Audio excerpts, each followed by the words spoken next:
Sa next question tayo. Doon pa rin tayo, ha?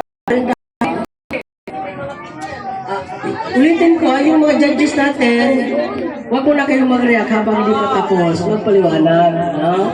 Kasi, si Eli na bala dyan. Ano ang nakasaad sa number 12 sa patakaran at bylaws natin sa Kapatirang Guidance? Number 12. Alam mo?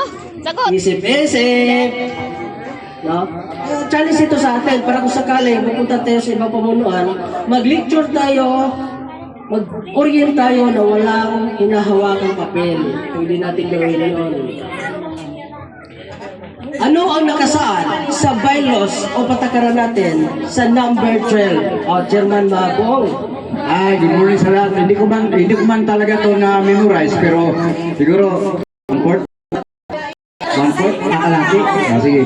Dapat ipadama natin ang tunay na pagmamahal sa Kapatirang Guardians. Mali po, Chairman. Pero tama yun. Ipadama. Ipadama. May sa intro pa lang, dumagdag na Chairman. Pero tama yun. Next. Tama yun, Chairman, pero sa intro, may dagdag. Oo. Nadagdagan yung intro. Tama ba siya, Dave? Ayan yung ayos nila rito. Number 12. Yan. Dapat ipadama. Ang sabi ni Chairman Bong, dapat ipadama. Ang nakalagay doon, di ba may dagdag? Malapit siya. Next naman. Next time. Doon pa rin tayo sa number 12. Tama yun kay Chairman Bong. May dagdag lang yung intro. Nadagdagan lang yung intro. Isip. Ay, ako nagpapay, kabawin ko yan.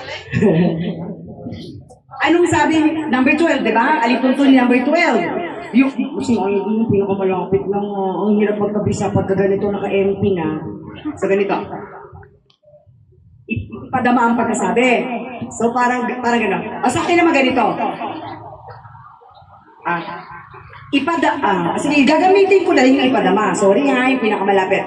Ipadama ang pagmamahal sa kapatiran at ipadama ang pagmamahalan.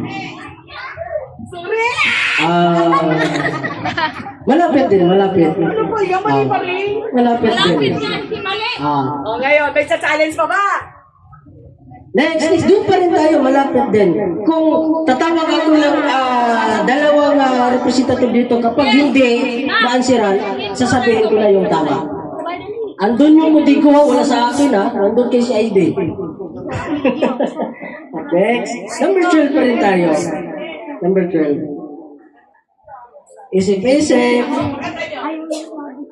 2,000. Ano kaya? Kaya PCG Dalisay.